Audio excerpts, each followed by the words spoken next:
So I'd like to reintroduce you all to Paul Cox.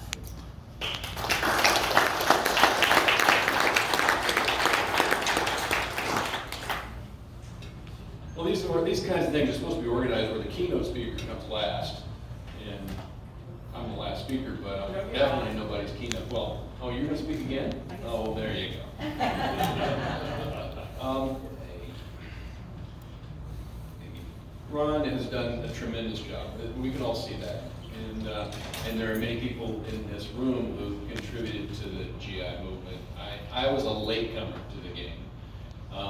I was a kid out of Oklahoma in 1968. I got my draft notice. Fine with me, I want to go to Vietnam. I thought since I was going to go to Vietnam, I didn't want to go in the Army for 2 years and just go to Vietnam. So I thought that since the Marine Corps uniform was so cool, they're the people I should hang out with, right? And so on the basis of a fashion preference, I went and joined the Marine Corps. And just to show what a motivated guy I was, I joined for 4 years, not the 2 years I would have done in the Army. Deep thinker, deep thinker. You know, I had nothing going on in my life, like a lot of GIs in the Vietnam War, and I was immature, and I didn't know what I wanted to do with my life, but it seemed like going to war would be a good idea. There's Gerry. So when I got back from Vietnam, you know, I had 2 years in the Marines and had 2 years left to do. And I had turned against the war while there. It woke me up. I matured somewhat. And had turned and left Vietnam very angry at myself, and very angry at the Marine Corps, very angry at the U.S. government, the U.S. society. I was pissed off at my parents, and they had very little to do with all of that. And as I was stationed at Camp Lejeune for my last 2 years, I got to talking with other GIs who had come back from Vietnam and others that hadn't gone to Vietnam. And we decided that we had to do something about the war. And we thought that if we published an underground newspaper and printed the truth, the Marine Corps would collapse. Still a little naive, perhaps, but you know, that's what we did. But this was 1971 and 1972. I mean, the first actions against the Vietnam War were Howard Levy and Donald Duncan and the Presidio 27, which Keith Mather and Randy Rowland are here. These were lessons that we were able to learn in 1971. We learned that don't do a lot of marijuana because they'll jack you up for it. And so we kept our house clean and we didn't smoke any marijuana, occasionally, but we kept it off the property. And those were things that would get your ass in a sling unnecessarily. You know, we cut our hair, we polished our shoes, and we polished our brass, and we went to work every day. And then at night, we published this 8-hour war newspaper. The name of it was Rage. A much more effective name, or appropriate name, would have been Rant. We weren't journalists, you know, but we lifted the good articles we could find from other anti-war newspapers that were published by hundreds around the country, and we stuck them out on people's racks in the middle of the night. We never did get caught doing that. We learned some lessons from people who had gone before, suffered tremendously. You know, I remember George Smith came to visit us. And I read his book. George Smith had been a very, very early POW, 1963, I believe, and the Viet Cong had released him out of a humanitarian effort in 1965.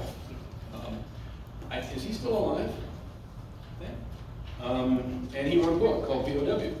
And he came to visit us at this project we had at Camp Lejeune. And it was so moving what he learned, what he had learned in his experience. He'd been in the South and gotten captured and kept in jungle camps, and how horrific it was, but also how much respect he learned from that for the Vietnamese who were giving up everything to free their country. And so, you know, we built our little empire of anti-war stuff at Camp Lejeune. In 1971, for Armed Forces Day, we had the very first demonstration at Camp Lejeune in history. It wasn't very big. I wasn't a very good speaker, but by God, we did it. And they were strafing us with from the airfield. They were doing flyovers with their jet planes, so we kept getting interrupted. So we were there, and there were civilians there who were local North Carolina hippie kids who didn't like the war either. It was a thing. So, on the walls around here are the heroes, many of whom I call friends, some of whom are dead and who I wish I knew better. I'm just honored that my little picture's on the wall here too, with some of these really extraordinary people. And we had our share of stopping the war. We didn't stop it all by ourselves, frankly. The Vietnamese stopped by doing what they did. Thanks, Ron. Thank you.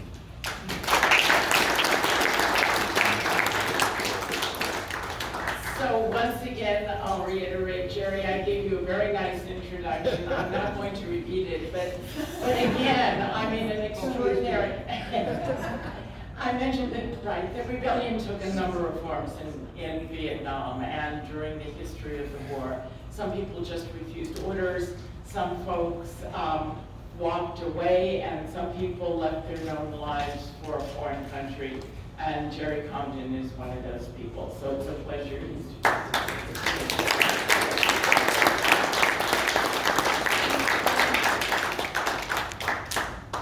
So yeah, I recently got a letter, an email from Paul Cox, and it said, "Private Condon, report to Vietnam."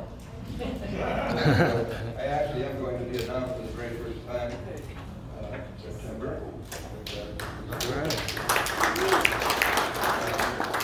I refused orders to Vietnam in 1967. I joined the Army, well, in 67, trained as a Special Forces medic. I the medic training was long. It was a year-long training, just the medic part of Special Forces, because they make kind of jungle doctors out of you. That gave me a chance to talk to a lot of returning veterans. So I heard a lot of stories about some horrible things that were going on in Vietnam, particularly crimes against Vietnamese civilians. And so finally, the doubts that I already had about the war kind of were fortified, and I said, there's no way I can be part of that. I began to speak out against the war and refuse all orders. I was then kicked out of Special Forces and given orders for Vietnam, which I refused. I was court-martialed, general court-martial. I was convicted of 2 counts of refusing the same order, and given the maximum sentence on each count for a total of 10 years in prison and a dishonorable discharge.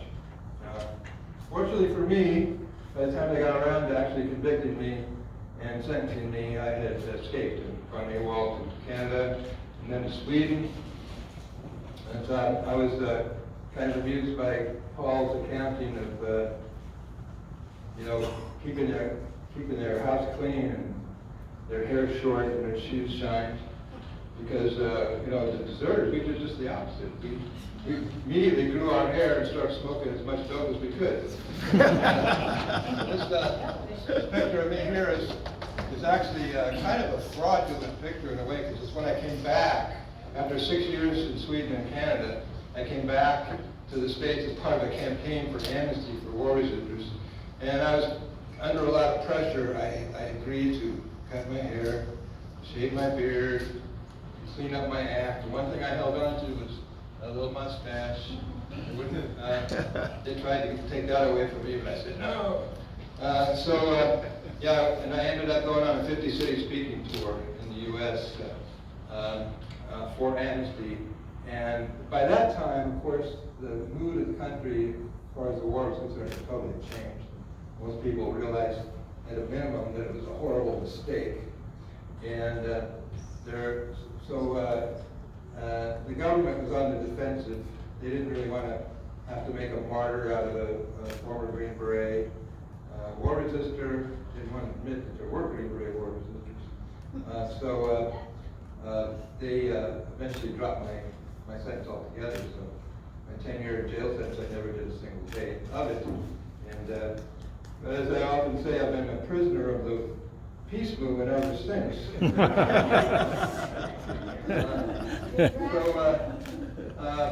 That's about all I need to say right now. I'm really proud of this, I'm glad I'm on this wall and not the other one, can I say. I did want to I made the point earlier that I had extra time training as a Green Beret medic, so that I had a chance to process stuff. And I had a chance to talk to returning veterans, because I really don't like the implication that I sometimes get from some people that I was smarter or more courageous, but for not knowing. No, I just had a little more time to think about it. And I had learned a lot of truth from returning Vietnam veterans. Otherwise, I would have been over there getting shot at and shooting back like everybody else. And it's just kind of a fateful situation that worked out in my benefit. I have to say, my 6 years in Sweden and Canada, I was part of the American Deserts Committee in Stockholm. We had a great group. We had a really great newsletter called The Paper Grenade. You know, we had relations with the Provisional Revolutionary Government of Vietnam that had an office in Stockholm. We met political exiles from all over the world, Palestinians, Chileans, and became internationalists. We were really radicalized.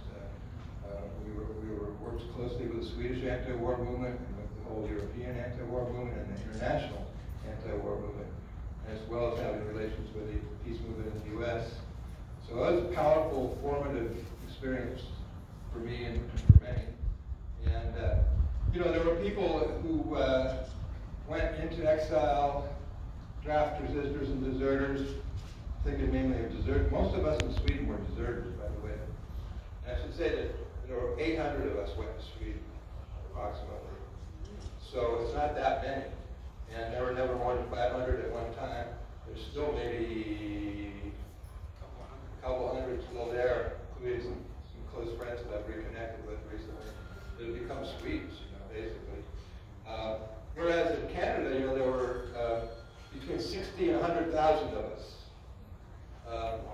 And 30,000 of those are Canadian citizens today. And many of them, in turn, have been key supporters for another generation of war resistors. That's the Iraq and Afghanistan war resistors, most of whom are veterans of the wars who refused to deploy a second time and went to Canada seeking asylum. So they've had a really hard struggle in Canada. It hasn't been that easy. But the Vietnam era resistors who became Canadian citizens have been really important support for them. So the struggle continues. I applaud Ron Carver and others who are responsible for this incredible display. I know it was a big hit in Vietnam and still is over there.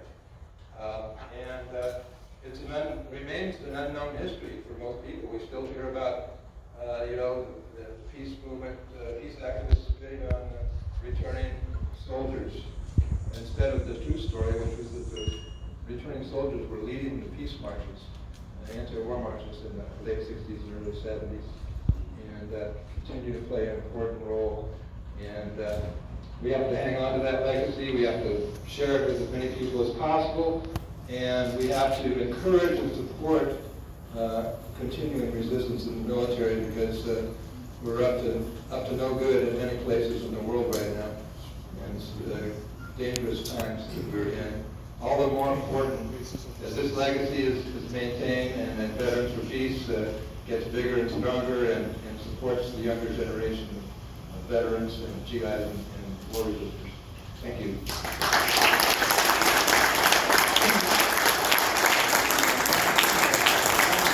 Before you leave, I just thought I would tell a short story. I swore before I came to the convention I was not going to tell the story again, but you've just heard from men, so I'm sorry, folks. Let me just quickly tell you the story of, I actually thought when I took action in 1968 that war was going to end. We would bring the troops home, we would end poverty, end racism, and have social equality for everybody in the country. That was 50 years ago. So the quick version of my story is I was a nurse in the United States Navy, stationed at Oakland Naval Hospital in Oakland, California, taking care of the wounded who came back from Vietnam. I went into nursing to cure people, to get them better, and have them move on with their lives with their family. I heard the stories, and sometimes I felt as though I was living in Southeast Asia. I heard the stories of my young patients, and I saw the news at night. I knew that that war was not, in fact, winding down. And I heard about a group called GI and Veterans March for Peace. This was in the San Francisco Bay Area. I started to work with them, and we had difficulty getting publicity. As you can imagine, on a military base, when you put up anti-war posters, they're taken down within just a few hours.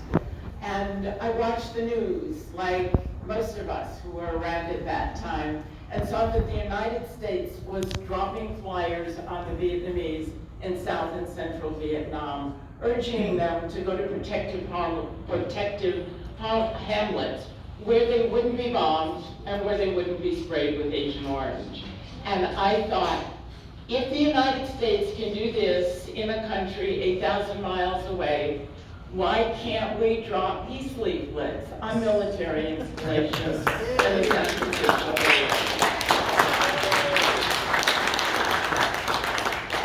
I'm glad you all have that response. That was not the response of the United States military. We loaded up the flyers, and they're on the board over there, urging GIs to come to the march on October 12th, 1968. And we dropped the flyers from a civilian plane. We dropped the flyers on Oakland Naval Hospital, on Yerba Buena Island, on Treasure Island, on the Presidio in San Francisco. And then we flew into Alameda Naval Air Station, where an aircraft carrier was stationed, and flew low and dropped the flyers on the aircraft carrier.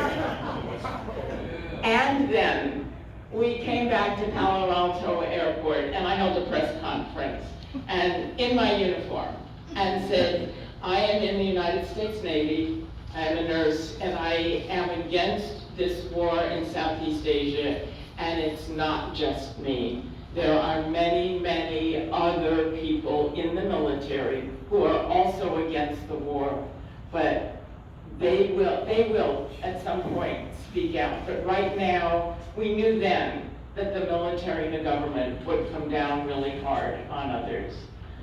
So I spoke out and had the press conference. And then I was given a regulation that said you can't wear your uniform participating in political, religious events publicly. And I thought, if General Westmoreland can go to Congress and ask for more troops and more money to support the war in Vietnam, why can't I wear my uniform?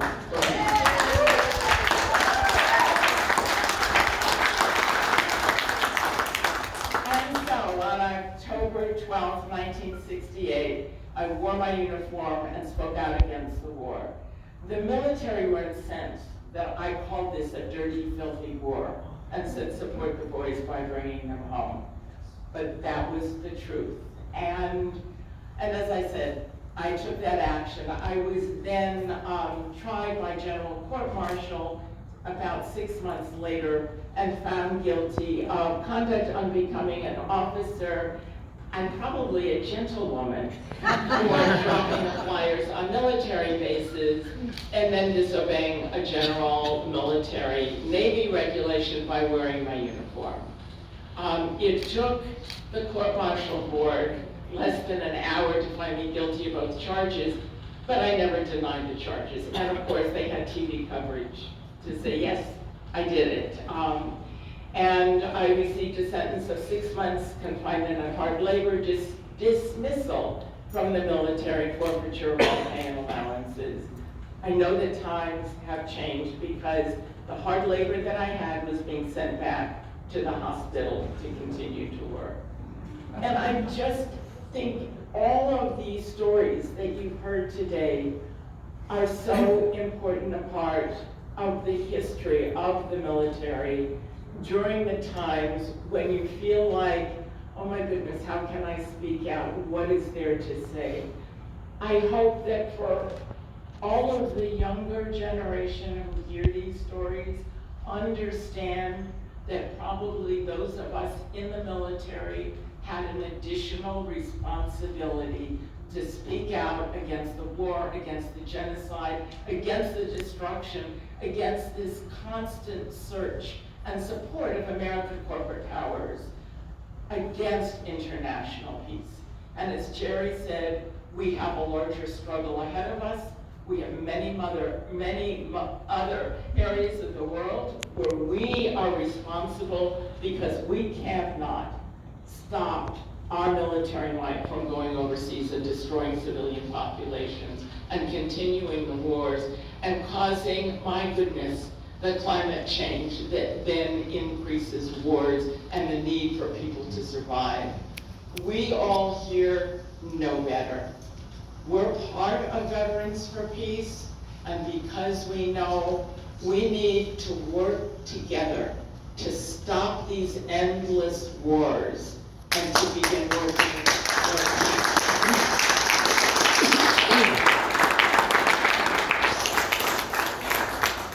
You all are wonderful. I'm going to ask you to please come here. Ron Carver has asked that we do that. And I would say, yes,